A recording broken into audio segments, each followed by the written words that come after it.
సంపూర్ణ రామాయణం అయోధ్య కాండము సంస్కృత మూలము భగవాన్ వాల్మీకి మహర్షి దాదాపు 5000 ఏళ్ల క్రిందట సంపూర్ణ రామాయణం తేట తెలుగులో Shri Modali Venkata Subrahmanyam September 10 1935 August 15 2006 video చేసినవారు కంచి త్యాగరాజులు 2024వ సంవత్సరము శ్రీమద్రామాయణము అయోధ్య కాండము 21వ సర్గ రాముడు అరణ్యములకు పోతాను అని చెప్పడం ఆ మాటలు విని కౌసల్య భోరున ఏడవడం అంతా చూస్తున్నాడు లక్ష్మణుడు. వారిని చూచి ఇలా అన్నాడు, అమ్మా కౌసల్య అన్నారామ. ఒక స్త్రీ కోరిన కోరికలు నెరవేర్చడం కోసరం రాముడు అడవులకు వెళ్లడం నాకు అసలే ఇష్టం లేదు. మన తండ్రి దశరథుడు కామపీడితుడు, భోగలాలసుడు, విషయ వాంఛలకు లోబడ్డవాడు. అలాంటి రాజు కైక మాటలకు లోబడి ఏమైనా మాట్లాడవచ్చును, కాని అది ఆచరణయోగ్యము కాదు. ఎందుకంటే రాముడు అయోధ్య నుండి వెడలగొట్టబడవలసిన తప్పు ఏమీ చేయలేదు, చేయడు కూడా. అటువంటప్పుడు రాముడు అడవులకు ఎందుకు వెళ్ళాలి? రామునికి పరమశత్రువు కూడా రాముని గురించి చెడ్డగా మాట్లాడడు. ధర్మాచరణము చేయువాడు ఎవరూ గుణవంతుడు, రుజువర్తనుడు అయిన కుమారుని అడవులకు పంపడు. రాజధర్మము తెలిసినవాడు ఎవడు దశరథ మహారాజు మాటలను ధర్మసమ్మతముగా అంగీకరింపడు. ధర్మసమ్మతము కాని రాజు ఆదేశములను మనము పాటించనవసరము లేదు. రాజ్యం వీరభోజ్యము.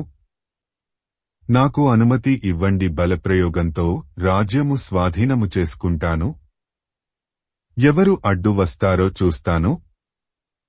రామా, నేను నీ పక్క ధనుస్సు పట్టుకొని నిలబడి ఉండగా నీ నీడను కూడా ఎవరూ తాకలేరు. రామా, ఈ అయోధ్య నగరము నీది. ఈ అయోధ్యలో నీకు ఎవరైనా అపకారము చేయడానికి సాహసిస్తే ఈ అయోధ్యానగరాన్నే నేలమట్టం చేస్తాను. రామా, ఈ లోకం తీరే అంత మెతకగా ఉంటే నెత్తికెక్కుతారు. భరతునికి పట్టాభిషేకము చెయ్యాలి అనేవాడు ఎవడినైనా సరే భరతుని పక్షాన మాట్లాడే ఎవడినైనా సరే వాడిని వధిస్తాను. కైక పక్షము వహించి కైకమీది ప్రేమతో నిన్ను అడవులకు పంపుతున్న మన తండ్రి దుర్మార్గుడు. దుర్మార్గుడు బంధింపతగనవాడు. అందుకని దశరథుని బంధించెదను. అవసరమైతే వధిస్తాను కూడా. గురువు అయినా సరే దుర్మార్గుడు అయితే అతడు శిక్షార్హుడు. రామా, మన తండ్రి ఎవరి అండచుచుకొని పెద్దవాడైన నిన్ను కాదని రాజ్యమును భరతునికి ఇవ్వదలుచుకున్నాడో అర్థం కావడం లేదు. నీతో నాతో విరోధము పెట్టుకొని భరతునికి రాజ్యాభిషేకము చేసే ధైర్యము దశరథునికి ఎక్కడిది? అమ్మా కౌసల్యాదేవి, నాకు రాముడు అంటే ప్రాణము. నా ధనస్సు మీద నేను చేసిన యజ్ఞయాగముల మీద ఒట్టు పెట్టుకొని చెబుతున్నాను. రాముడు సామాన్యుడు కాడు. రాముడు అరణ్యములలోనూ అగ్నిలోనూ ప్రవేశింపగలడు. కాని దేనికైనా సరే రాముని కన్నా ముందు నేను ఉంటాను. నేను ఉండగా మీకు ఎలాంటి భయము లేదు. నిశ్చింతగా ఉండండి అని ఆవేశంతో పలికాడు లక్ష్మణుడు. ఆవేశంతో పలికిన లక్ష్మణుని మాటలు విన్న కౌసల్య రామునితో దుహకిస్తూ ఇలా అంది, రామా, నీ తమ్ముడు లక్ష్మణుని మాటలు విన్నావు కదా. నీకు ఇష్టం అయితే ఆ ప్రకారము చెయ్యి. అధర్మపరురాలు అయిన నా సవతి కైకేయి మాటలు మనము పాటించనవసరము లేదు. నీవు అరణ్యములకు వెళ్ళనవసరము లేదు. రామా, నీకు అన్ని ధర్మములు తెలుసు. మాతృసేవ చెయ్యడం పరమధర్మము. కాబట్టి నీవు అయోధ్యలో ఉండి ఈ వృద్ధాప్యంలో నా దగ్గర ఉండి నాకు సేవలు చెయ్యి. నీ ధర్మమును ఆచరించు. రామ. పూర్వము కాశ్యపుడు తన తల్లికి సేవలు చేసి తరించాడు. రామ. నీకు నీ తండ్రి ఎంతటి పూజనీయుడో నేను అంతటి పూజనీయురాలనే కదా. కాబట్టి నేను చెబుతున్నాను, నీవు అరణ్యములకు వెళ్ళనవసరము లేదు. అరణ్యములకు వెళ్ళుటకు నేను అనుమతి ఇవ్వను. నీవు నా దగ్గర ఉండి నాకు సేవలు చేసుకో. నీవు అరణ్యములలో ఉంటే నేను ఇక్క మృష్టాన్నములు ఎలా భుజించగలను? నీతోపాటు ఉంటూ ఆకులు అలములు తినడం నాకు ఎంతో ఇష్టం. అలా కాకుండా నీవు అరణ్యములకు వెళితే నేను అన్నపానీయములను తీసుకోకుండా ప్రాయోపవేశము చేస్తాను. కుంగి కృశించి మరణిస్తాను. నీకోసరం నిన్ను తలుచుకుంటూ నేను మరణిస్తే నీకు దుర్గతులు కలుగుతాయి. తర్వాత నీ ఇష్టం అని పలికింది కౌసల్య. తమ్ముడు లక్ష్మణుని మాటలు, తల్లి కౌసల్య మాటలు సావధానంగా విన్నాడు రాముడు. వారితో ఇలా అన్నాడు, అమ్మా, నాకు నా తండ్రి దైవసమానుడు. ఆయన ఆజ్ఞను ధిక్కరించే శక్తి నాకు లేదు. కాబట్టి నిన్ను వేడుకుంటున్నాను, నన్ను అరణ్యములకు వెళ్ళని. పూర్వము పితృవాక్య పరిపాలన కొరకు కండు మహర్షి గోవును కూడా చంపాడు. మన వంశములోని సగర కుమారులు తండ్రి ఆజ్ఞ మేరకు భూమి నంతా తవ్వారు. ఆ ప్రయత్నంలో తమ ప్రాణాలు కోల్పోయారు. అంతెందుకు, తన తండ్రి జమదగ్ని ఆజ్ఞ మేరకు పరశురాముడు తన తల్లి రేణుకను గొడ్డలితో నరికి చంపాడు. అమ్మా, మన పూర్వీకులందరూ పితృవాక్ పరిపాలనకు తమ ప్రాణాలు కూడా అర్పించారు. నేను నా తండ్రి మాట మేరకు కేవలం అరణ్యములకు పోతున్నాను. నా పూర్వీకులు ఆచరించిన ధర్మమునే నేను ఆచరిస్తున్నాను. ఈనాడు నేను నా స్వార్థము కొరకు పితృవాక్యమును పాటించకుండా కొత్త ధర్మమును సృష్టించలేను. తండ్రి మాటను పాటించిన వాడికి దోషము అంటదు. తండ్రి మాటను ధిక్కరించి నేను నా పూర్వీకుల ముందు దోషిగా నిలబడలేను అని తల్లితో పలికిన రాముడు తమ్ముడు లక్ష్మణుని చూచి ఇలా అన్నాడు, తమ్ముడా లక్ష్మణ, నీకు నా మీద ఎంత ప్రేమ, వాత్సల్యము, గౌరవము ఉన్నాయో నాకు తెలుసు. నా తల్లికి ధర్మసూక్ష్మములు, వేదాంత రహస్యములు తెలియకపోవడం వలన పామరత్వం చేత దుఃఖము పొందుతూ ఉంది. లక్ష్మణ, ఈ లోకంలో ధర్మాచరణ ఎంతో ముఖ్యము. ధర్మము నందే సత్యము ప్రతిష్ఠితమై ఉన్నది. తండ్రిగారు తన ధర్మమును తాను పాటించారు. తల్లికి వరాలు ఇస్తాను అన్నారు. ఆమె కోరుకున్నది ఇవ్వడం రాజు ధర్మము. ఆ ధర్మమును ఆయన నిర్వర్తించాడు. పితృవాక్ పరిపాలన నా ధర్మము. కాబట్టి నా ధర్మమును నేను నిర్వర్తించాలి కదా. ధర్మమును ఆశ్రయించిన వాడు తండ్రికి, తల్లికి, గురువుకు ఇచ్చిన మాటను తప్పకూడదు. నా తండ్రి మాటలను నా తల్లి కైకేయి నాకు చెప్పింది. ఇందులో ఆమె తప్పేముంది? తండ్రి మాటలను ఆచరించడం నా ధర్మము. కాని క్షత్రియ ధర్మము వేరుగా ఉంటుంది. బలవంతంగా రాజ్యము ఆక్రమించుకోవడం క్షత్రియ ధర్మము. ప్రస్తుతము మనకు కులధర్మమే ముఖ్యము, క్షత్రియ ధర్మము కాదు. నీవు కూడా క్షత్రియ ధర్మమును పక్కన పెట్టి ధర్మాచరణము చెయ్యి. నీ కోపము వదిలిపెట్టు. నేను చెప్పిన మాటలను ఆచరించు అని అన్నాడు రాముడు. తరువాత తల్లి కౌసల్యను చూచి చేతులు జోడించి ఇలా అన్నాడు, అమ్మా, నేను అరణ్యములకు పోవడానికి నాకు అనుమతి ఇవ్వు. దీనికి మారు పలికితే నా మీద ఒట్టు. నా ప్రయాణమునకు కావలసిన వస్తువులను సేకరించు. అమ్మా, 14 సంవత్సరములు ఎంతలో అయిపోతాయి. ఇలా వెళ్ళి అలా తిరిగి వస్తాను. నా మాట నమ్ము. అమ్మా, నీ మనసులో నా గురించి దుఃఖించకు. తండ్రి మాట ప్రకారము వెళుతున్నాను. నీ మాట ప్రకారము తిరిగి వస్తాను. అమ్మా, మనకందరకు పెద్ద తండ్రిగారు. నీవు, నేను, సీత, లక్ష్మణుడు అందరము తండ్రిగారి మాటను గౌరవించాలి కదా. అదియే కదా సనాతన ధర్మము. అమ్మా, ఇంక నా పట్టాభిషేకమునకు ఏర్పాట్లు చేయడం ఆపి నా వనవాసమునకు ఏర్పాట్లు చెయ్యి అని అన్నాడు రాముడు. రాముడు అలా మాట్లాడుతుంటే కౌసల్యకు ఏమనాలో తోచలేదు. రాముని చూచి ఇలా అంది, రామా, నీవు సనాతన ధర్మము గురించి చెప్పావు.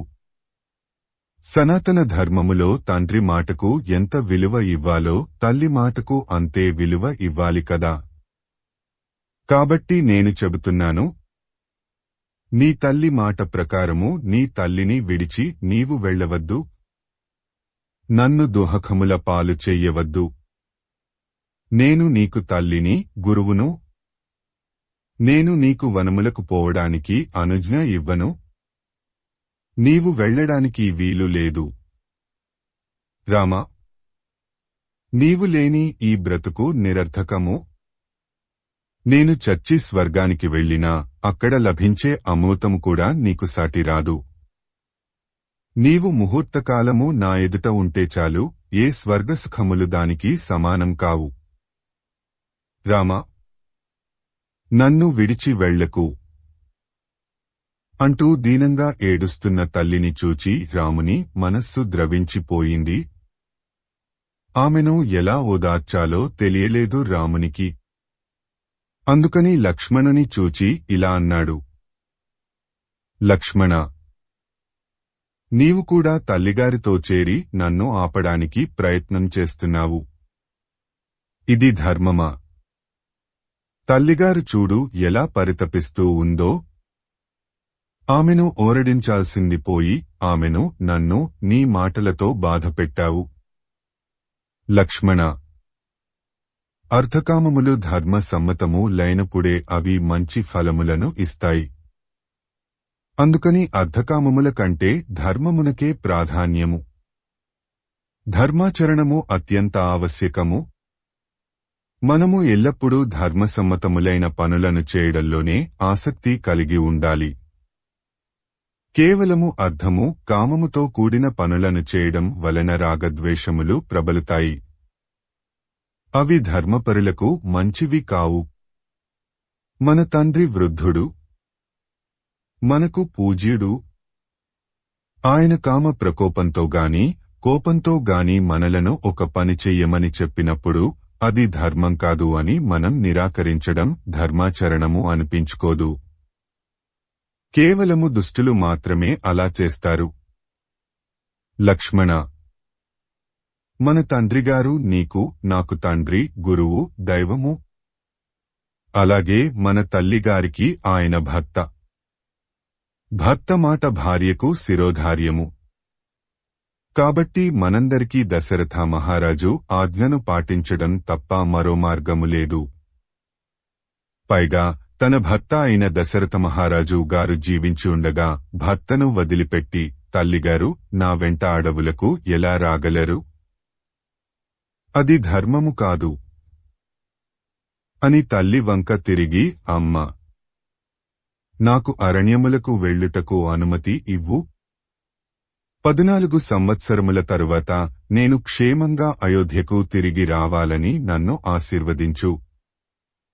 నా తండ్రి మాటను పాటించడం, నా పూర్వీకులు నడిచిన బాటలో నడవడం వీటితో పోలిస్తే ఈ తుచ్చమైన రాజ్యభోగములు నాకు తృణప్రాయములు. కేవలం రాజ్యం కోసరం శాశ్వత కీర్తి ప్రతిష్టలను వదులుకోలేను. అమ్మా, ఈ జీవితము నీటి బొడగ వంటిది. 4 రోజులు రాజ్యం పాలించడం కోసరం ధర్మము తప్పి అధర్మంగా రాజ్యమును కైవసం చేసుకోవడం మంచిది కాదు. అని తన మనస్సులో ఉన్న మాటను అమ్మకు, తమ్ముడికి స్పష్టం చేశాడు. తల్లికి ప్రదక్షిణపూర్వకంగా నమస్కారము చేశాడు. శ్రీమద్ రామాయణము అయోధ్యాకాండము 21వ సర్గ సంపూర్ణము. ఓం తత్సత్ ఓం తత్సత్ ఓం తత్సత్. శ్రీమద్ రామాయణము అయోధ్యాకాండము 22వ సర్గ. రాముడు దృఢచిత్తంతో ఉన్నాడు. తనకు కావలసిన పట్టాభిషేకము అర్ధాంతరంగా ఆగిపోయినా చలించలేదు. తన లోపల ఉన్న భావాలను బయటకు కనిపించకుండా జాగ్రత్త పడుతున్నాడు. ఆవేశంతో ఊగిపోతున్న లక్ష్మణునితో ఇలా అన్నాడు. తమ్ముడా లక్ష్మణ, నీ కోపాన్ని విడిచిపెట్టు. కోపము ప్రదర్శించడానికి ఇది సమయము కాదు. ధైర్యంగా ఉండు. ఆనందంగా ఉండు. ఈరోజు నాకు పట్టాభిషేకము అన్న విషయము మరిచిపో. నా పట్టాభిషేకమునకు సేకరించిన వస్తువులు అన్నీ పక్కన పెట్టు. పాపము నా తల్లి కైక నాకు పట్టాభిషేకము జరగబోవుచున్నది అని బాధపడిపోతూ ఉంది. ఆమె బాధను మనము పోగొట్టాలి. పట్టాభిషేకము ఆగిపోయింది అని ఆమెకు తెలియజేయాలి. ఎందుకంటే నా తల్లి కైక మనసులో బాధ, అనుమానము ఉంటే నేను సహించలేను. నేను పుట్టిన తరువాత నా తల్లులకు గాని నా తండ్రికి గాని మనసు బాధ పెట్టలేదు. నా తండ్రి సత్యమునే పలుకుతాడు. ఆడిన మాట తప్పడు. ఆయన నా తల్లి కైకకు ఇచ్చిన మాట నెరవేర్చడం నా కర్తవ్యము. మీరు అనుకున్నట్టు నాకు పట్టాభిషేకము జరిగితే నా తండ్రి నా తల్లి కైకకు ఇచ్చిన మాట తప్పినవాడు అవుతాడు. అది నాకు ఇష్టం లేదు. కాబట్టి నా పట్టాభిషేక కార్యక్రమమును ఇంతటితో నిలిపివేసి వెంటనే అరణ్యములకు వెళ్లే పనిలో ఉంటాను. అదే నా ప్రస్తుత కర్తవ్యము. నేను అడవులకు వెళితే నా తల్లి కైక మనస్సు శాంతిస్తుంది. ఆమె పరిపూర్ణంగా సంతోషిస్తుంది. తన కుమారుడు భరతునికి నిర్విఘ్నంగా పట్టాభిషేకము జరిపించుకుంటుంది. లక్ష్మణ, నీకు తెలుసో లేదో, మన తండ్రిగారు కూడా ఈ నిర్ణయాన్ని చాలా బాధతో తీసుకున్నారు. ఆయన తీసుకున్న నిర్ణయం అమలుపరచడం మన బాధ్యత. మనం ఇంకొక విషయం మరిచిపోకూడదు. నేను కోరుకోకుండానే నా పట్టాభిషేకము నిర్ణయం అయింది. కాని అది అర్ధాంతరంగా ఆగిపోయింది. ఇది కూడా నా ప్రమేయం లేకుండానే జరిగింది. ఈ విచిత్ర పరిణామాలకు ఎవరూ కారణం కాదు. ఎవరినీ తప్పుపట్టనవసరం లేదు. ఇది అంతా దైవ నిర్ణయం అని సరిపెట్టుకోవాలి. మన తల్లి కైకకు నా పట్టాభిషేకము ఆపించవలనే ఆ దైవమే బుద్ధి పుట్టించి ఉంటుంది. లేకపోతే ఇదివరలో ఎప్పుడూ నన్ను పల్లెత్తు మాట కూడా అనని మన తల్లి కైక నాకు ఎందుకు ఈ రకమైన బాధ, కష్టం కలిగిస్తుంది. నన్ను అడవులకు పొమ్మని శాసిస్తుంది. నేను నా తల్లి కైకకు ఎన్నడూ మనసుకు కష్టం కలిగించి ఎరుగను. అలాగే నా తల్లి కైక నన్ను, తన కుమారుడు భరతుని ఎన్నడూ భేదబుద్ధితో చూడలేదు. మా ఇద్దరినీ సమానంగా చూచింది. ఇవన్నీ నీకు తెలుసు. కాబట్టి లక్ష్మణ, కైక నా గురించి పరుషంగా మాట్లాడటం గాని, నా పట్టాభిషేకమును నిలిపివేయడం గాని ఆమె స్వతహాగా చేసినది కాదు. అంతా దైవ నిర్ణయం. లేకపోతే ఉత్తమ రాజవంశములో పుట్టిన కైక ఒక సామాన్య స్త్రీ వలె తన భర్త ముందు పట్టాభిషేకము చేసుకోబోవు తన కుమారుని తూలనాడుతుందా? అతని పట్టాభిషేకమును ఆపిస్తుందా? ఆమె విపరీత ప్రవర్తనకు దైవమే కారణము కాని వేరుకాదు. దైవ నిర్ణయములు చాలా కఠినంగా ఉంటాయి. దైవ నిర్ణయాన్ని అడ్డుకోవడానికి ఎవరికీ సాధ్యం కాదు. అందుకే నా తల్లి కైక నన్ను అడవులకు వెళ్లమని కోరింది.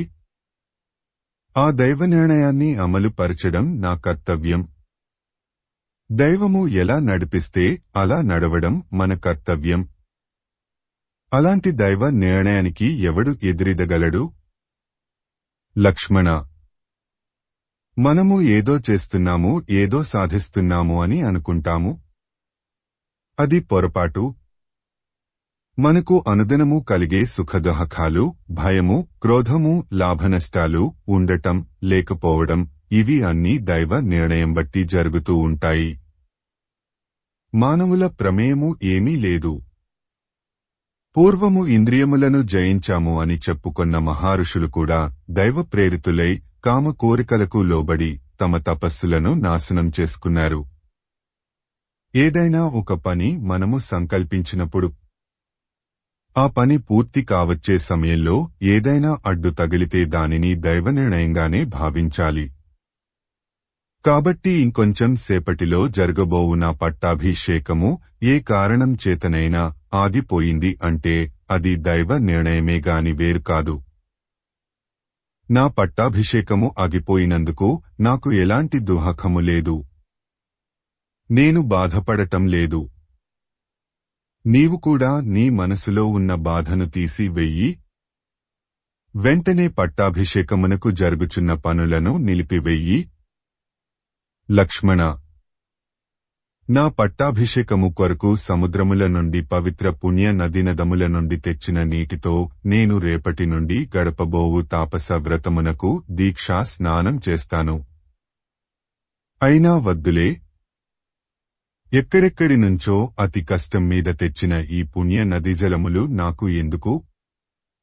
నేను బావిలో నుండి నీరు తోడుకొని స్నానం చేస్తాను. రేపటి నుండి నేను అలా చెయ్యాలి కదా. తమ్ముడు: నాకు రాజ్యలక్ష్మి లభించలేదని బాధపడకు. దానికి బదులు నాకు వనలక్ష్మి లభించిందని సంతోషించు. నా దృష్టిలో రెండూ ఒకటే. అని లక్ష్మణుని అనునయించాడు రాముడు. శ్రీమద్ రామాయణము అయోధ్యాకాండము 22వ సర్గ సంపూర్ణము. ఓం తత్సత్. ఓం తత్సత్. ఓం తత్సత్. శ్రీమద్ రామాయణము అయోధ్యాకాండము 23వ సర్గ. రాముడు చెప్పిన మాటలన్నీ శ్రద్ధగా బుద్ధిగా విన్నాడు లక్ష్మణుడు. కాని లక్ష్మణుని మనసులో కోపం అగ్ని వలె మండుతూ ఉంది. నుదురు ముడతలు పడింది. దీర్ఘంగా శ్వాస తీస్తున్నాడు. అప్పుడు లక్ష్మణుని మొహం కోపంతో ఉన్న సింహంలా ఉంది.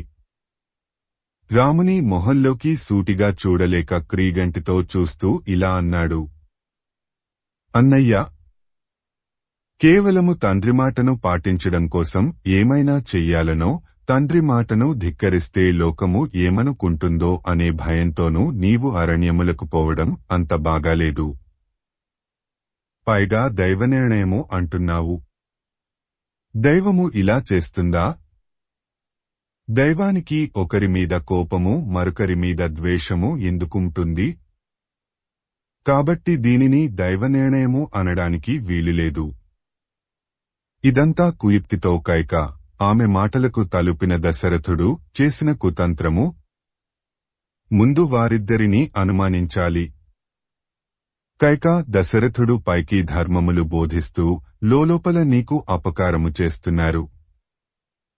ఆడిన మాట తప్పకూడదు అనే ధర్మాన్ని అడ్డుపెట్టుకుని నీ రాజ్యము అపహరిస్తున్నారు.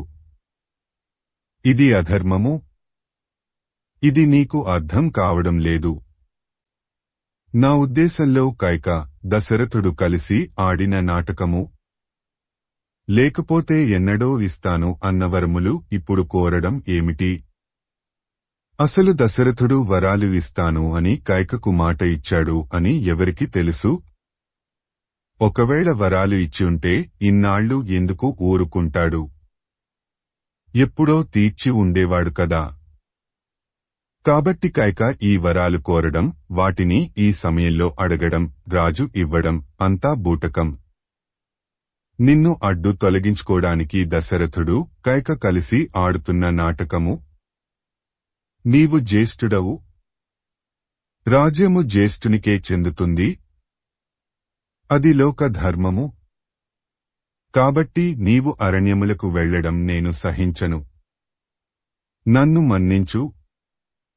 నీ బుద్ధిని పెడతోవ పట్టిస్తున్న ఈ ధర్మాచరణమును నేను ఖండిస్తున్నాను. నీకు శక్తియుక్తులు ఉండి కూడా నీ తండ్రి దశరథుడు నీ తల్లికైక మాటలకు ఎందుకు తలుపుతున్నావో అర్థం కావడం లేదు. కైక చేస్తున్నది కపటోపాయము అని స్పష్టంగా తెలుస్తూ ఉంది. కాని దానిని నీవు కపటము అని గ్రహించలేకపోవడం దురదృష్టము. ధర్మంగా నడిచే వారి పట్ల మనం కూడా ధర్మంగా ప్రవర్తించాలి. కాని కైక దశరథుడు లాంటి అధర్మ వర్తనల పట్ల ధర్మాచరణము యోగ్యము కాదు. పైగా అది నిందింపతగనది. రామా, నీ తండ్రి దశరథుడు నీ తల్లి కైక నీ క్షేమమును కోరేవారు కాదు. వారు నీకు శత్రువులు. అటువంటి వారి కోరికను తీర్చాలని నీవు మనసులో కూడా తలచడం మహాపాపము. నీవు అన్నట్టే వారి చేయు పనులు దైవనిర్ణయములు అని అనుకొందాము. దైవనిర్ణయమైన అది అధర్మము అయినప్పుడు దానిని పాటించకపోవడమే ధర్మము. చేతకాని వాళ్లు, పిరికివాళ్లు దైవము మీద ఆధారపడతారు. మనలాంటి వీరులు, ధైర్యవంతులు దైవము మీద ఆధారపడరు. దైవనిర్ణయములను లెక్క చెయ్యరు. నీ స్వశక్తితో, వీరత్వముతో నీవు దైవనిర్ణయమును ఎదిరించినా దైవము నిన్ను ఏమీ చెయ్యదు, చెయ్యలేదు. ఎందుకంటే నీవు ధర్మము ప్రకారము నడుచుకుంటూ నావు కాబట్టి. అయినా చూద్దాము. మానవునికి ఉండే శక్తి ఎంతో, దైవమునకు ఉండే శక్తి ఎంతో నేడు తేలిపోతుంది. ఎవరు గెలుస్తారో చూద్దాం. నీవు చెప్పినట్టు నీ పట్టాభిషేకమును ఏ దైవమైనా అడ్డుకుంటూ ఉంటే ఆ దైవమును నేను నా స్వశక్తితో ఎదిరిస్తాను. నీ పట్టాభిషేకమును నేను జరిపిస్తాను. ఏ దైవము అడ్డుకుంటుందో చూస్తాను. రామా, ఆ దైవమే కాదు, దిక్పాలకులు, ముల్లోకములు ఒకటై వచ్చినా సరే నీ పట్టాభిషేకమును ఆపలేరు. ఇంకా ఆ దశరథుడు ఒక లెక్క. ఎవరైతే రహస్యంగా నీకు 14 ఏళ్లు వనవాసము విధించారో వారినే అరణ్యాలకు పంపుతాను. కైక ఆశలు ఈ జన్మలో నెరవేరకుండా చేస్తాను. నన్ను ఎదిరించిన వాడిని ఆ దైవము కూడా రక్షించలేదు. రామా, నేను అంటున్నాను, నీవు అయోధ్యను 1000 సంవత్సరాలు పాలిస్తావు. తరువాత నీ కుమారులు పాలిస్తారు. భరతుడు కలలో కూడా రాజు కాడు, కాలేడు. నీ తండ్రి రాజ్యము నీకు సంక్రమించినట్టే నీ రాజ్యము నీ కుమారులకు సంక్రమిస్తుంది. అదే ధర్మము. రామా, దశరథుడు కామాతురుడై ఉన్నాడు. ఆయన మనసు సరిగా పనిచేయడం లేదు. అందుకని రాజు మాటలు పాటించనవసరము లేదు. నీవు పట్టాభిషేకము చేసుకోవడానికి సిద్ధంగా ఉండు. నీకు రక్షణగా నేను ఉంటాను. ఎవరైనా అడ్డం వస్తే వారి అంతు తేలుస్తాను. రామా, నా చేతుల్లో ఉన్న ఈ ధనుర్బాణములు కేవలం అలంకారము కొరకే కాదు, శత్రువులను ఎదిరించడానికి కూడా పనికి వస్తాయి. నాతో శత్రుత్వము వహించి నాకు ఎదురు నిలిచిన వాడిని నేను బతకనివ్వను. ఆ దేవేంద్రుడు వచ్చి నా ఎదుట నిలిచినా సరే వాడి తలతెగి కిందపడటం తథ్యం. ఓ శ్రీరామచంద్ర మహారాజా, నన్ను ఆజ్ఞాపించండి. ఈ మాదిరి అస్తవ్యస్త నిర్ణయాలు తీసుకుంటున్న దశరథుని మహారాజా పదవి నుండి తొలగించి నిన్ను అయోధ్యకు మహారాజుగా పట్టాభిషిక్తుణ్ణి చేస్తాను. ఎవరడ్డు వస్తారో చూస్తాను. ఈ దాసుడు తమరి ఆజ్ఞ కోసరము ఎదురుచూస్తున్నాడు అని ఆవేశంతో అంటున్న లక్ష్మణుని తన సౌమ్యమైన మాటలతో ఓదార్చి, లక్ష్మణ, నన్ను ఆజ్ఞాపించమన్నావు. అందుకని ఆజ్ఞాపిస్తున్నాను.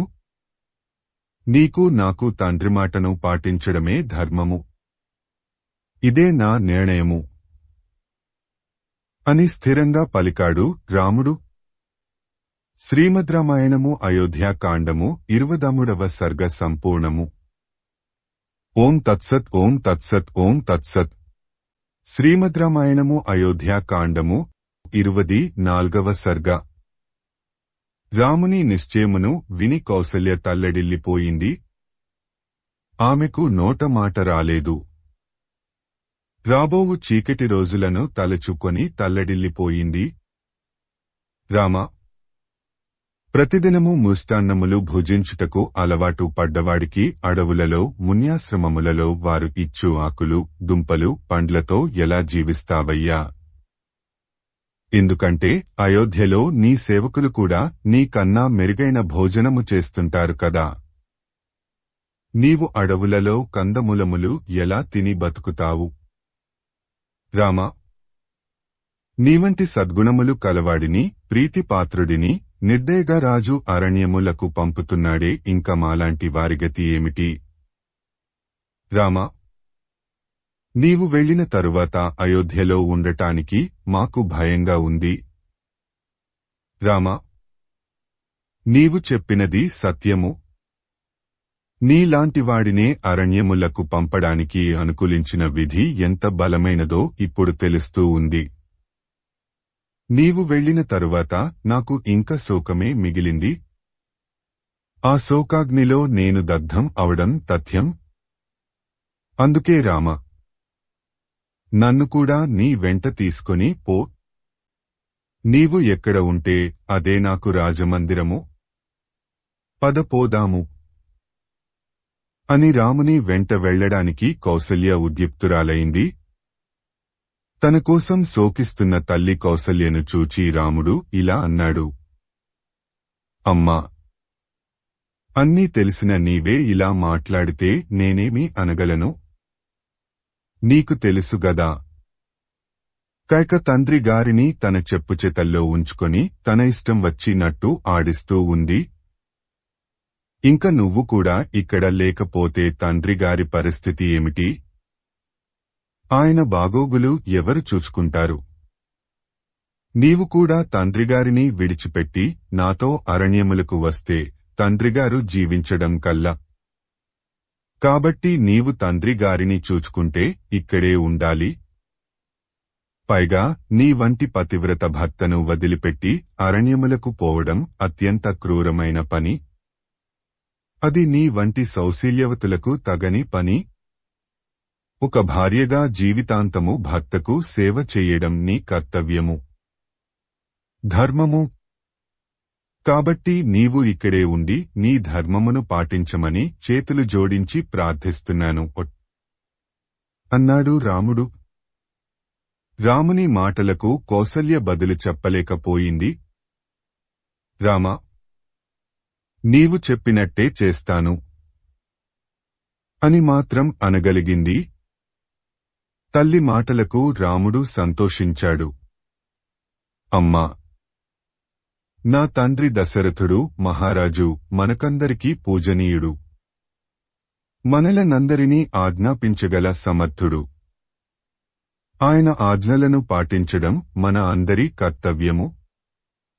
నీవు అలా చూస్తూ ఉండగానే 14 ఏళ్ల వనవాసము పూర్తి చేసుకుని వచ్చి నీ కళ్ల ముందు నిలబడతాను. నీవు ఏమి చెబితే అది చేస్తాను అని అన్నాడు రాముడు. కుమారుని మాటలకు కౌసల్యకు ఒక పక్క దురాఖము మరొక పక్క సంతోషము కలిగాయి. కాని రాముడు వెళ్లిన తరువాత సవతుల మధ్య తన పరిస్థితి ఏమిటి అని తలుచుకునేసరికి ఆమెకు శరీరం వణికిపోయింది. రామా, నీవు లేని అయోధ్యలో నేను ఉండలేను. ఈ సవతులు నన్ను బతుకనియరు. నన్ను నీ వెంట తీసుకుని పో అని భోరున ఏడవసాగింది. వ్యవహారం మరలా మొదటికి వచ్చింది అనుకున్నాడు రాముడు. తల్లి ఏడుపు చూచి రామునికి కూడా దుఃఖము పొర్లుకొచ్చింది. తల్లిని ఎలా ఓదార్చాలో ఆమె నిర్ణయాన్ని ఎలా మార్చాలో తెలియలేదు రామునికి. ఏమైనా సరే మరలా మరొకసారి చెప్పి చూద్దాము అని అనుకున్నాడు రాముడు. తల్లి కౌసల్యతో ఇలా అన్నాడు. అమ్మా, అదేంటమ్మా అలా అంటావు? నీవు అయోధ్యకు పట్టమహిషివి, దశరథునికి పట్టపురాణివి. నిన్ను ఎవరేమంటారు? అందరూ నీ కనుసన్నలలో మెలగవలసిన వారే కదా.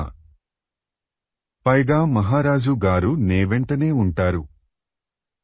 నీకు అన్యాయం ఎందుకు జరుగుతుంది? రాజు ఉన్నంతకాలము నీవు అనాథవు ఎలా అవుతావు? పైగా నా తరువాత యువరాజు భరతుడు ఉంటాడు. భరతునికి నీవు అంటే పంచప్రాణాలు. పైగా భరతుడు ధర్మనిరతి ఎక్కువగా కలవాడు. ఎవరి మాట విని అధర్మమునకు తలవంచడు. ఇంక నీకేం భయం? కాబట్టి ఆ భయాలు, అనుమానాలు నీ మనసులో నుండి తొలగించు. వృద్ధుడైన మహారాజును కనిపెట్టుకుని ఉండు. ఒక భార్యగా అది నీ ధర్మము, కర్తవ్యము. అమ్మా, స్త్రీలు ఎన్ని వ్రతములు, ఉపవాసములు, పుణ్యకార్యములు చేసినను భర్తను నిర్లక్ష్యము చేసిన భార్యకు నరక ప్రాప్తి కలుగుతుందని ధర్మశాస్త్రము చెబుతుంది కదా. అలాగే ఏ దేవతలకు పూజలు చేయకున్నా, ఏ వ్రతములు ఆచరించుకున్నా కేవలం భర్తను దైవంగా పూజించే భార్యకు ఉత్తమ లోకాలు కలుగుతాయి అని కూడా చెబుతారు కదా.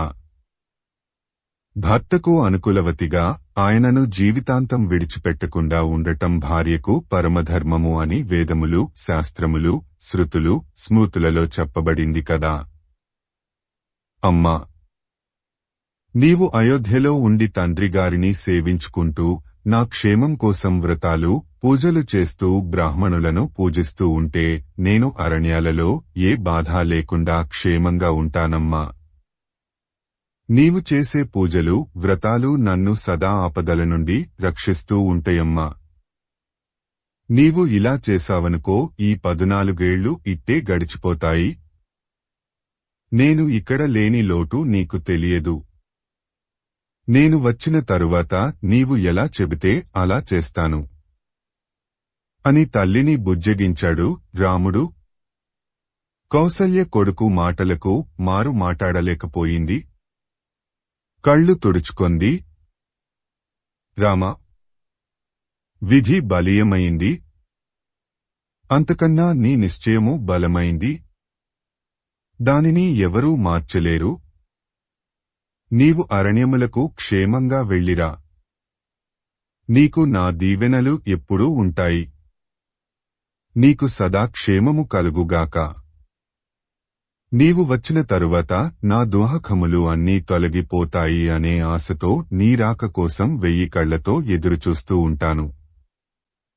కాని రామ, మా అందరి మాటను కాదని నిన్ను అరణ్యములకు వెళ్లమని ప్రేరేపించుచున్న ఆ దైవము యొక్క లీలలను ఎవరూ అర్థం చేసుకోలేరు.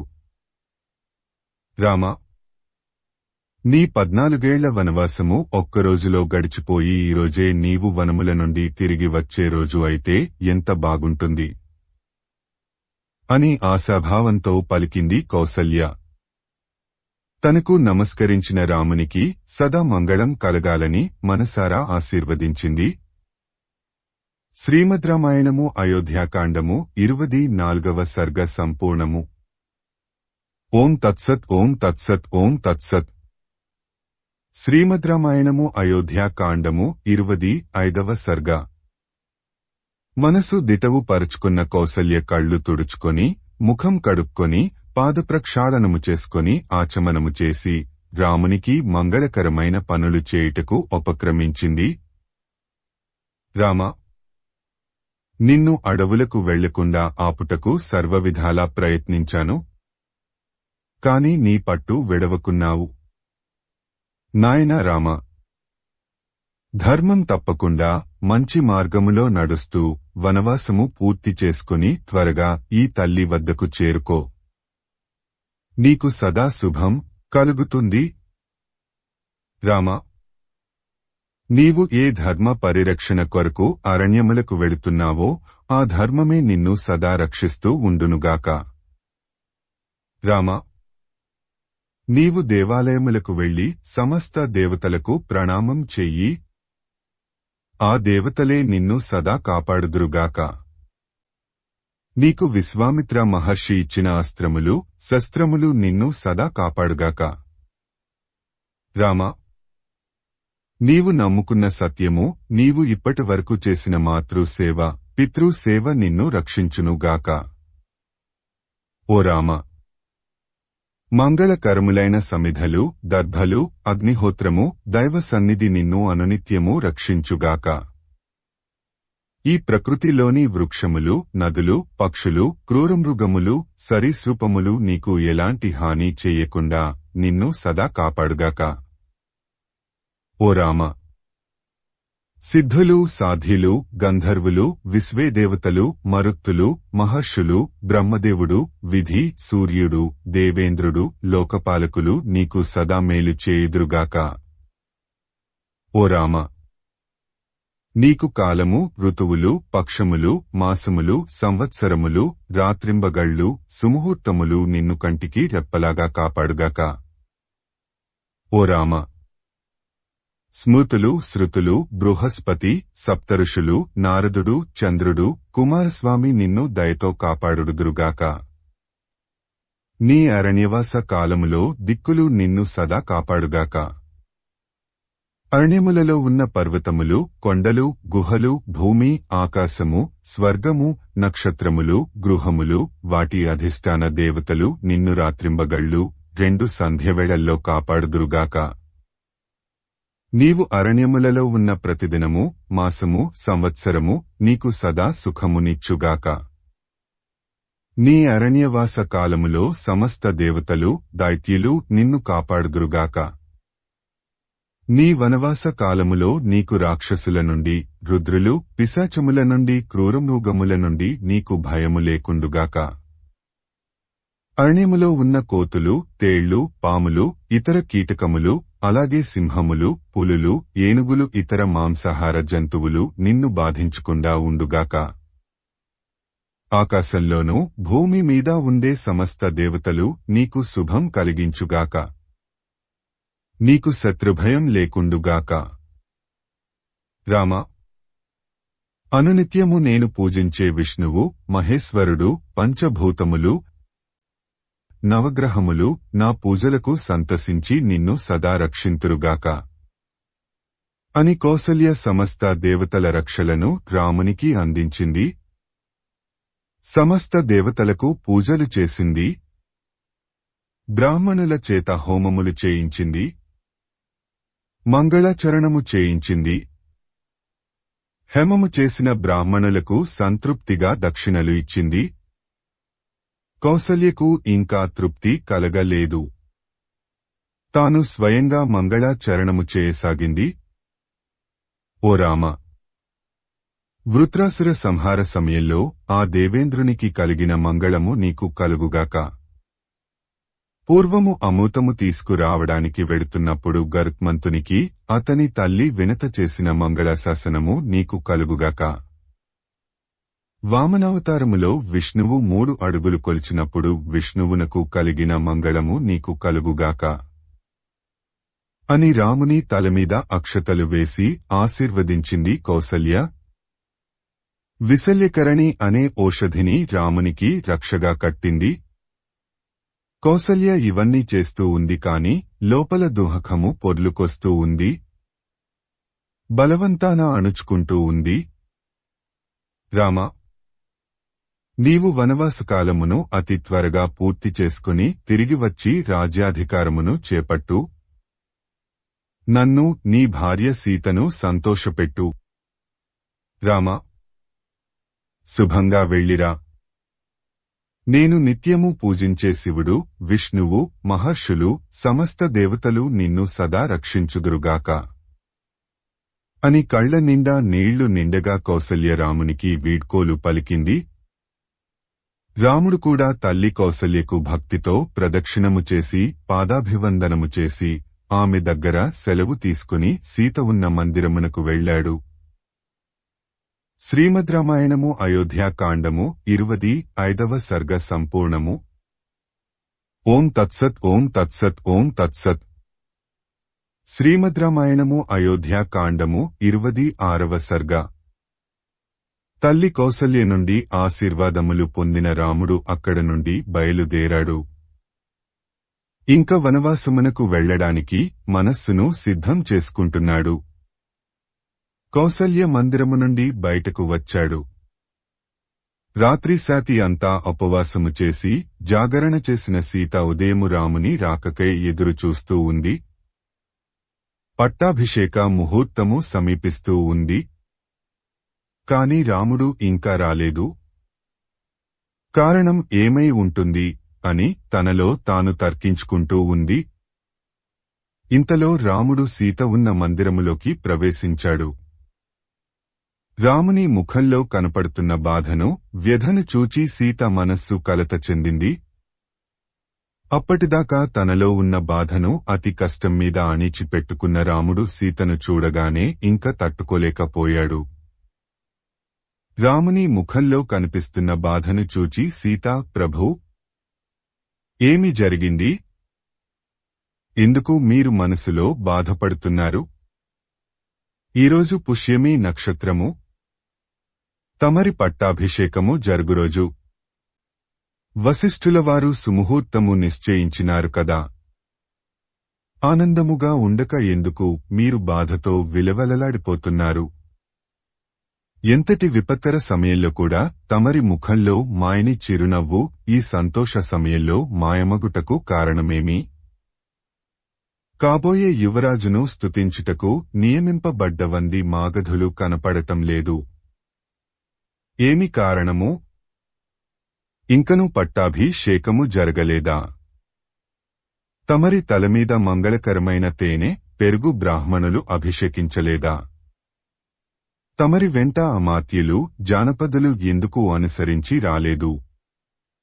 తమరు కాలి నడకన వచ్చారు.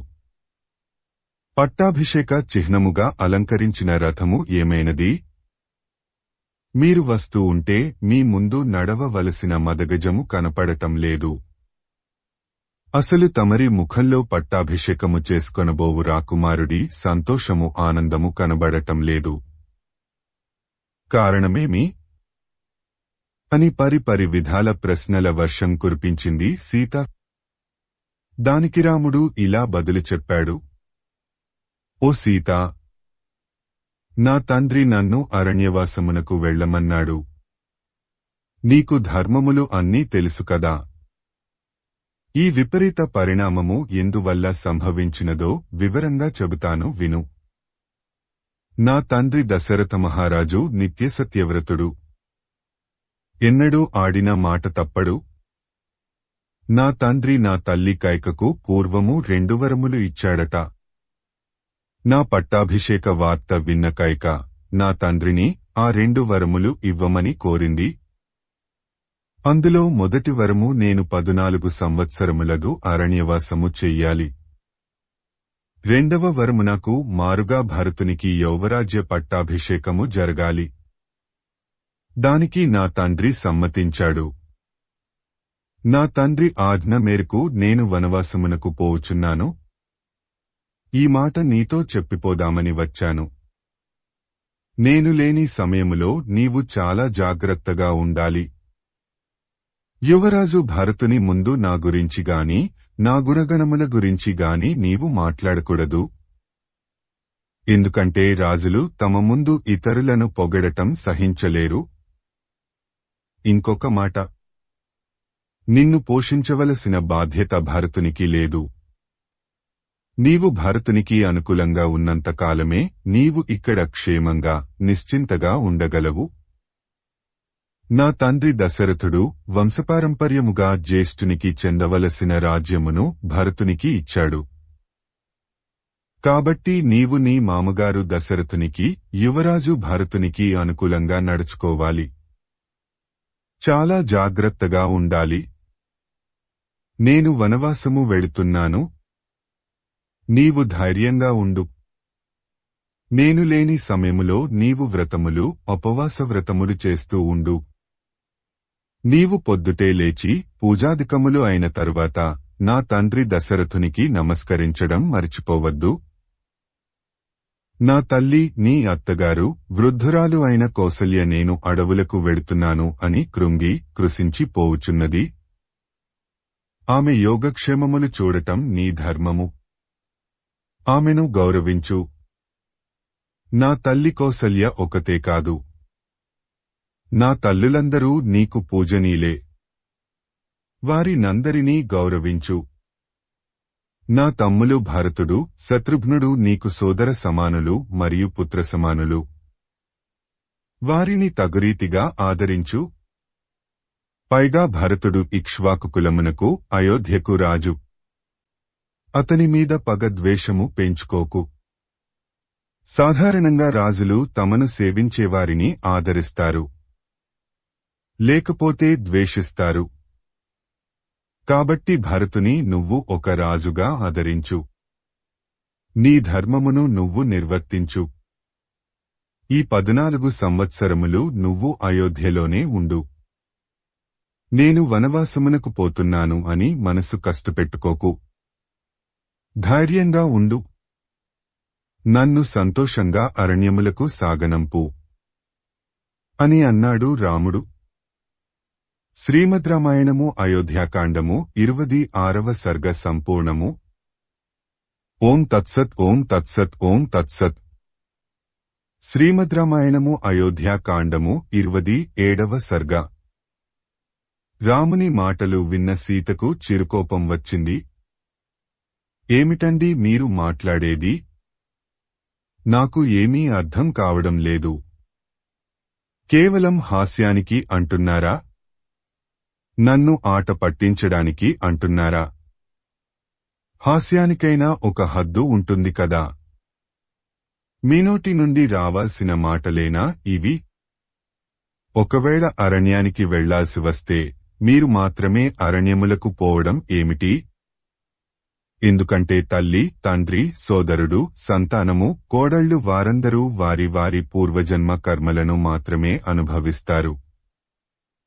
ఎవరు చేసిన పుణ్యఫలములను కాని పాప ఫలములను కాని వారే అనుభవిస్తారు. కాని భార్య అలా కాదు. భార్య తన భర్త చేసిన పుణ్యములో కాని పాపములో కాని భాగము పంచుకుంటుంది. భర్త కష్టసుఖములలో పాలు పంచుకుంటుంది. అది భార్య ధర్మము. దానిని ఎవరూ కాదనలేరు. మామగారు తమరిని అడవులకు వెళ్లమంటే నన్ను కూడా వెళ్లమన్నట్టు కాదా? అది వేరుగా చెప్పవలెనా? ఎందుకంటే భార్యకు భర్తతో పాటు ఎక్కడికైనా వెళ్లే హక్కు ఉంటుంది. ఇహలోకంలో కాని పరలోకంలో గాని భర్త ఒక్కడే భార్యకు ఉత్తమ గతులు కల్పించగలడు. కాబట్టి తమరి వెంటే నేను. అది అడవి కాని అంతఃపురము కాని. మీరు అడవులలో నడుస్తూ ఉంటే నేను మీ ముందు నడుస్తూ మీరు వెళ్లే దారిలో ముళ్ళు రాళ్లు లేకుండా శుభ్రం చేస్తాను. కాబట్టి నన్ను కూడా తమరి వెంట అరణ్యములకు తీసుకుని వెళ్ళండి. నా వల్ల తమరికి ఎలాంటి కష్టము కలగకుండా నేను చూసుకుంటాను. ఓ నాథా, నేను అంతఃపురములో ఉన్నను, అరణ్యములలో ఉన్నను, నాకు నా భర్తతోటిదే లోకము. మరే సుఖములు భోగములు నాకు అక్కరలేదు. ఈ విషయములన్నీ నాకు నా తల్లి తండ్రులు నాకు ఇదివరకే ఉపదేశించారు. ఇప్పుడు నేను ఎలా నడుచుకోవాలో నాకు ఎవరూ వేరుగా చెప్ప పనిలేదు. మీరు వెళ్లే ప్రదేశము క్రూరమృగములతో నిండిన దుర్గమారణ్యము కాని నేను కూడా మీతో వస్తాను. నేను అడవిలో ఉన్నా నా పుట్టింట్లో ఉన్నట్లు ఉంటాను. ఏ కష్టములను లెక్క చెయ్యను. నేను నిత్యము తమరి సేవ చేసుకుంటూ బ్రహ్మచర్యమును పాటిస్తూ అడవులలో స్వేచ్ఛగా విహరిస్తాను. నేను కూడా తమరితో పాటు ఫలములు, కందమూలములు తింటూ బతుకుతాను. మిమ్మల్ని అది తెమ్మని ఇది తెమ్మని ఇబ్బంది పెట్టను. నాకు కూడా ఎన్నాళ్ల నుండో అడవులలో విహరించాలని, అక్కడ ఉన్న హంసలను, నెమళ్లను, వాటి సౌందర్యమును చూడాలని, తామర పూల కొలనులో స్నానమాడాలని ఎంతో కోరికగా ఉంది. ఆ కోరిక ఇన్నాళ్లకు తీరుతున్నందుకు ఎంతో ఆనందంగా ఉంది. ఆ మాదిరిగా మీతో 1,00,000 సంవత్సరములు కూడా ఆనందంగా గడుపుతాను. ఇంక నా భద్రత అంటారా? మహావీరులు మీరు నా పక్కన ఉండగా నా భద్రత గురించి నాకు భయమెందుకు? కాబట్టి మీరు ఎలా తండ్రి మాటను మన్నించి అడవులకు వెళ్లాలని నిర్ణయించుకున్నారో నేను కూడా తమరి వెంట రావాలని నిర్ణయించుకున్నాను. నా నిర్ణయంలో మార్పులేదు. ఎందుకంటే నాకు తమరు లేకుండా స్వర్గం కూడా తృణప్రాయము. తమరు ఎదురుగా ఉంటే దుర్గమారణ్యం కూడా స్వర్గతుల్యము. కాబట్టి నన్ను తమరి వెంట తీసుకొని వెళ్ళండి. లేకపోతే నేను ఆత్మహత్య చేసుకొని మరణిస్తాను కాని మిమ్ములను విడిచి ఒక్క క్షణం కూడా బతకలేను అని సీత తన నిర్ణయాన్ని స్పష్టంగా రామునికి తెలిపింది. సీత చెప్పిన మాటలను ఎంతో ఓపిగ్గా విన్నాడు రాముడు. అరణ్యము అంటే ఏమిటో, అది ఎలా ఉంటుందో వివరంగా చెప్పి సీతను తనతో పాటు వనవాసమునకు రావడాన్ని ఆపుదాము అని అనుకున్నాడు రాముడు. సీతతో ఇలా చెప్పసాగాడు. శ్రీమద్ రామాయణము అయోధ్యాకాండము 27వ సర్గ సంపూర్ణము. ఓం తత్సత్ ఓం తత్సత్ ఓం తత్సత్. శ్రీమద్ రామాయణము అయోధ్యాకాండము 28వ సర్గ. సీత తనతో కూడా వస్తే అరణ్యములలో ఆమె పడే అవస్థల గూర్చి కష్టనష్టముల గూర్చి ఆలోచిస్తున్నాడు రాముడు. ఆమెను ఎలాగైనా పాలని అనుకున్నాడు. సీతతో ఇలా అన్నాడు. ఓ సీత, నీవు ఉత్తమ కులములో పుట్టావు. సుకుమారంగా పెరిగావు. పుట్టింట్లో గాని అత్తగారి ఇంట్లో గాని ధర్మం తప్పకుండా సంచరిస్తున్నావు. ఇప్పుడు కూడా నా మాట విని ఇక్కడే ఉండు. భర్త మాట వినడం భార్య ధర్మం కదా. అది నీకు నాకు సుఖపదము. అరణ్యములలో ఉండే బాధలు నీకు తెలియవు. నీమేలు కోరి చెబుతున్నాను. నా మాట విని నువ్వు ఇక్కడే ఉండు. నీకు ఏ లోటు రాదు. చిన్నప్పటి నుండి సుఖములలో పెరిగిన దానవు. ఆ అడవులలో కలిగే కష్టములను తట్టుకోలేవు. అడవులలో సుఖము అనే మాట వినపడదు. అన్నీ కష్టాలే. ఎత్తైన కొండల మీది నుండి దుమికే సెల ఏళ్ల ధ్వనులు, పులుల గాండ్రింపులు, సింహగర్జనలు, అడవి ఏనుగుల ఘీంకారములు భయంకరంగా ఉంటాయి.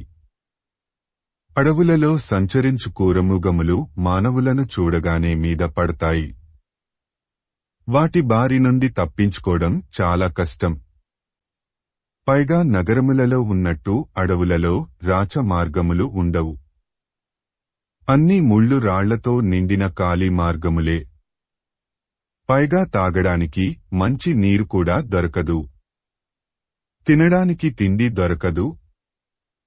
రాలిపడిన పండ్లు తినాలి. లేకపోతే దొరికిన వాటితో కడుపు నింపుకోవాలి. ఒక్కోసారి అవి దొరక్కపోతే ఉపవాసములు చెయ్యాల్సి ఉంటుంది. పగలంతా నడక, రాత్రి నేలమీద పడక. నిద్రపట్టదు. జీవితం దుర్భరంగా ఉంటుంది. కట్టుకోడానికి బట్టలు ఉండవు.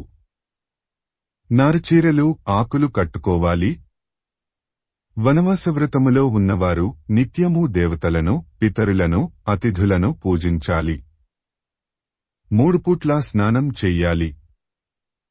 స్వయంగా పూలు పండ్లు కోసుకొని రావాలి. ఋషులకు, మునులకు పెట్టాలి. మిగిలింది మనం తినాలి. అది మితంగా తినాలి. దొరికింది తినాలి. అది కావాలి ఇది కావాలి అంటే దొరకదు. అందుకే వనవాసము అత్యంత దుర్భరము.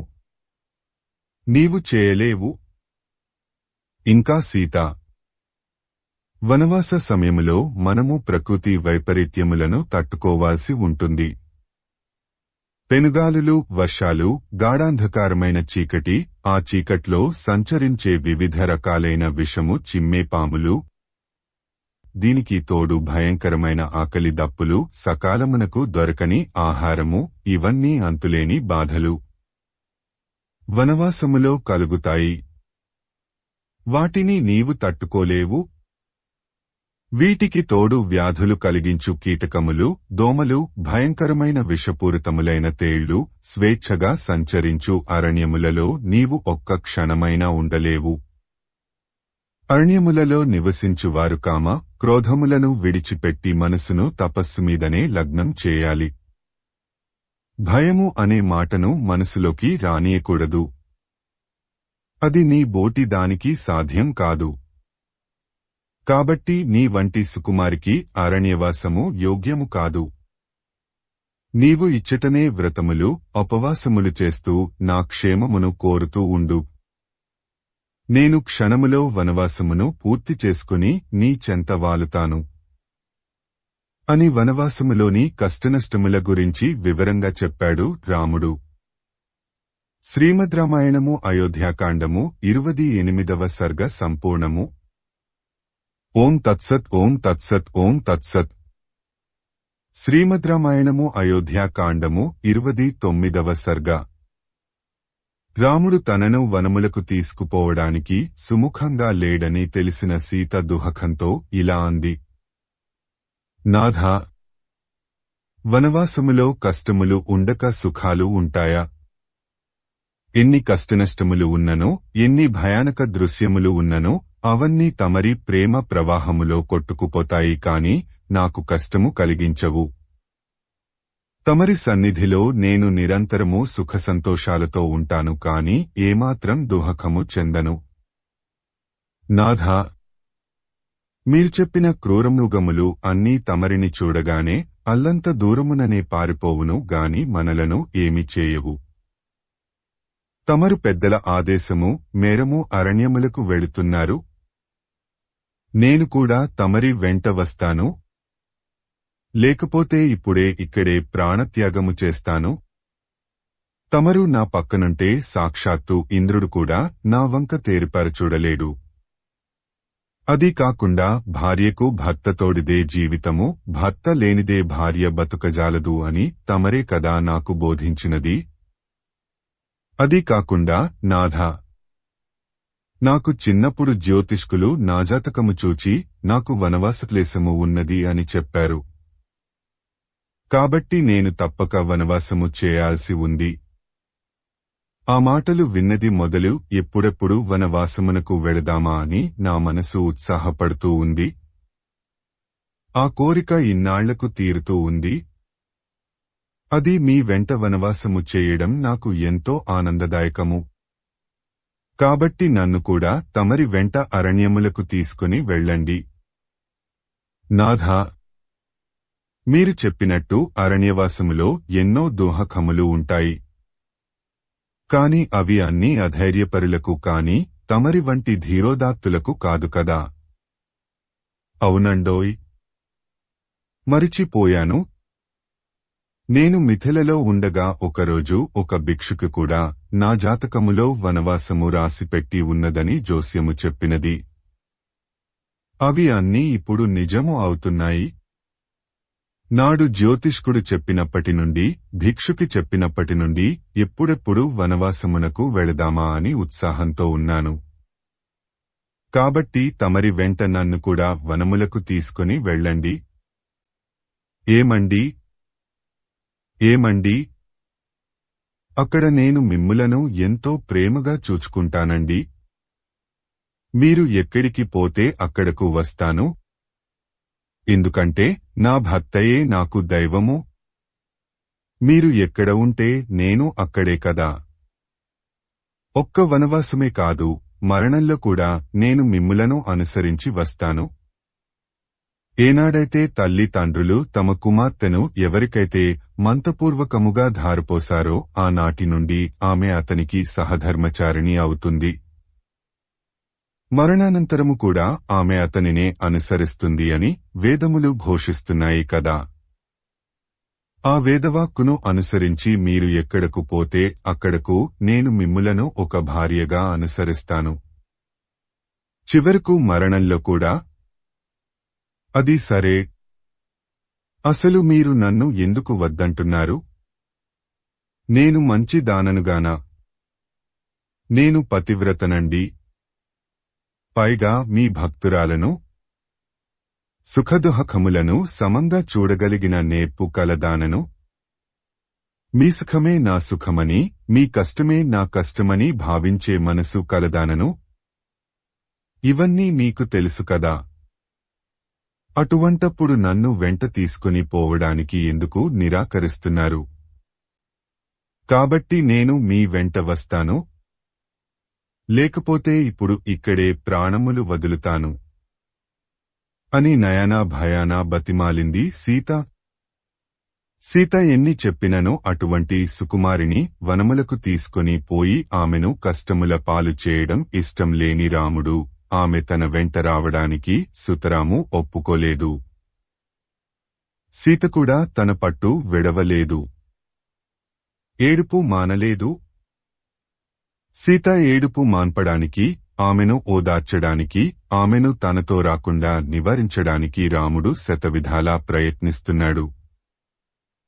శ్రీమద్ రామాయణము అయోధ్యాకాండము 29వ సర్గ సంపూర్ణము. ఓం తత్సత్ ఓం తత్సత్ ఓం తత్సత్.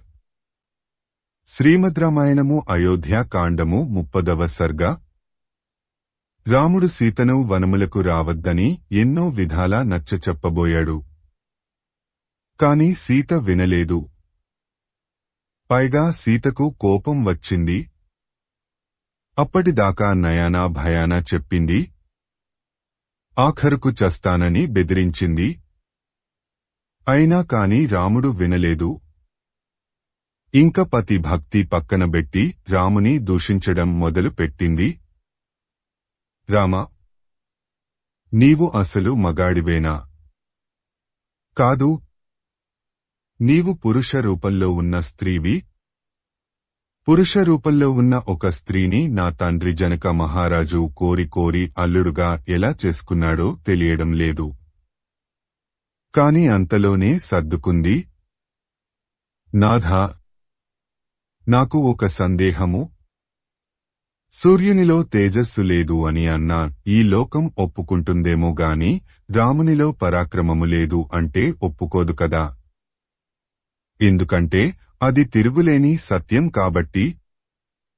అలాంటి పరాక్రమవంతుడివి నన్ను అడవులకు తీసుకొని వెళ్లడానికి ఎందుకు భయపడుతున్నావు? దానికి ఏమైనా బలమైన కారణం ఉందా? ఉంటే అదేమిటి? కట్టుకున్న భార్యను ఒంటరిగా వదిలి అడవులకు వెళ్లడానికి కారణమేమి? భయమా? లేక పరాక్రమము లేకనా? నీ భయమునకు కారణమేమి? మీరు సావిత్రి సత్యవంతుల కథ వినలేదా? సావిత్రి భర్తను అనుసరించి యమలోకమునకు కూడా వెళ్ళింది. నేను కేవలం అడవులకు మాత్రం వస్తాను అంటున్నాను. అంతే కదా.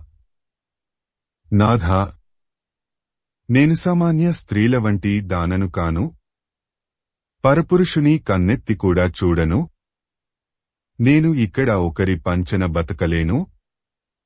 నువ్వు ఎక్కడ ఉంటే అక్కడే ఉంటాను. నేను స్వయంగా నీ భార్యను. యవ్వనంలో ఉన్నాను. నీతో కొంతకాలము కాపురము చేశాను.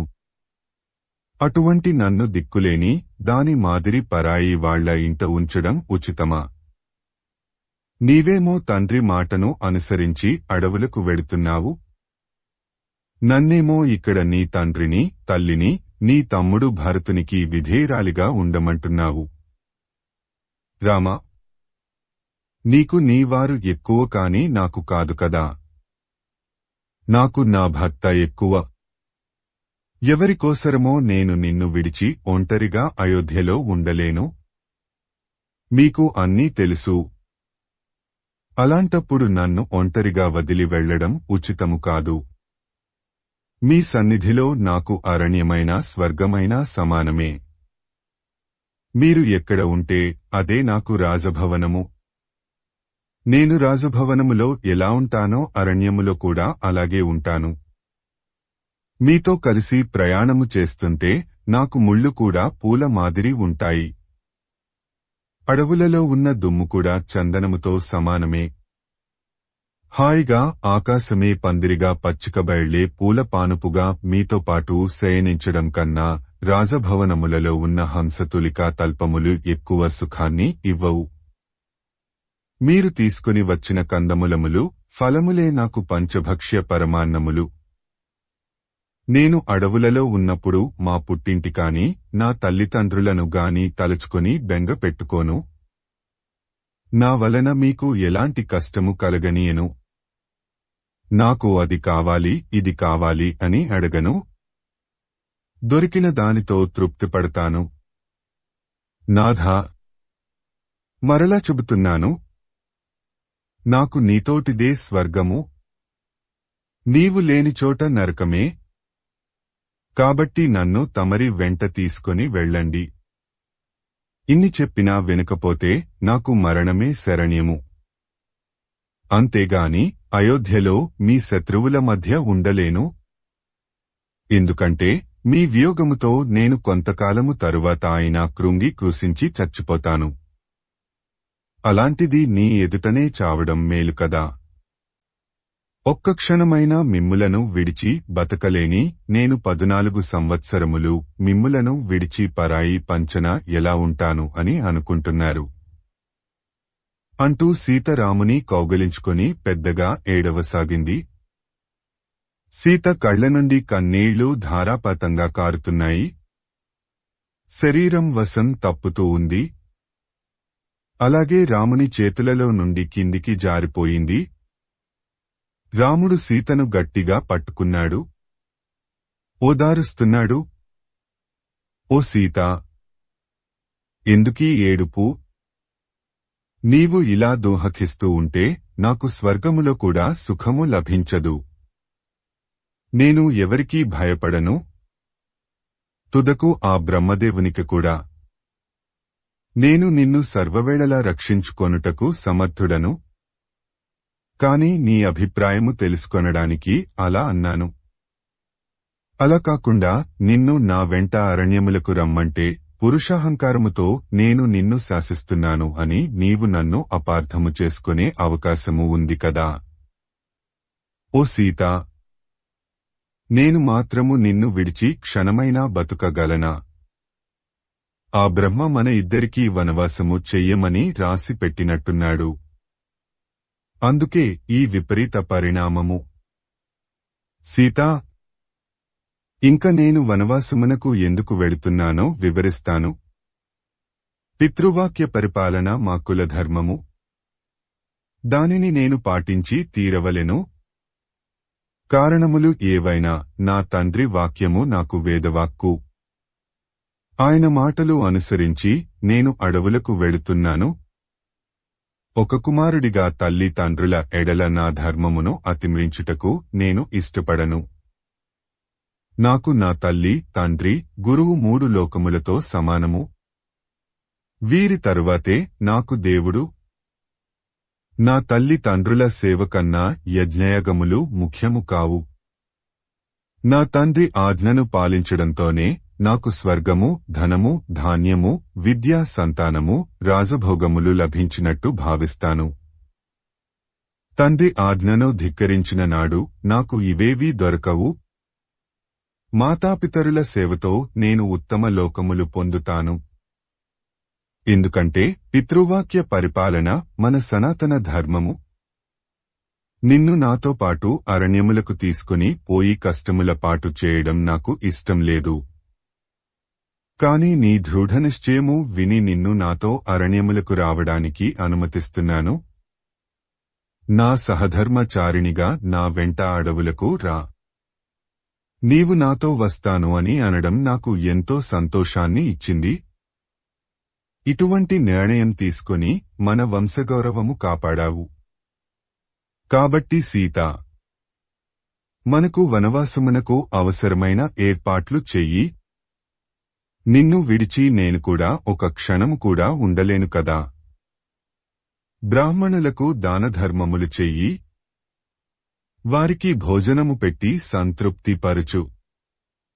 నీవు ధరించు ఆభరణములు, విలువైన వస్త్రములు, వస్తువులు అన్నీ నీ పరిచారకులకు బ్రాహ్మణులకు దానంగా ఇవ్వు. అని అన్నాడు రాముడు. రాముని మాటలు విని సీత సంతోషంతో పొంగిపోయింది. రాముడు చెప్పినట్టు తనది అన్న ప్రతి వస్తువు అందరికీ దానంగా ఇచ్చివేసింది. విలువైన బంగారు ఆభరణములు, రత్నములు, మణులు, పట్టు వస్త్రములు తన పరిచారికలకు ఇచ్చింది. శ్రీమద్ రామాయణము అయోధ్యాకాండము 30వ సర్గ సంపూర్ణము. ఓం తత్సత్ ఓం తత్సత్ ఓం తత్సత్. సంపూర్ణ రామాయణం అయోధ్యాకాండము. సంస్కృత మూలము భగవాన్ వాల్మీకి మహర్షి. దాదాపు 5000 ఏళ్ల క్రిందట.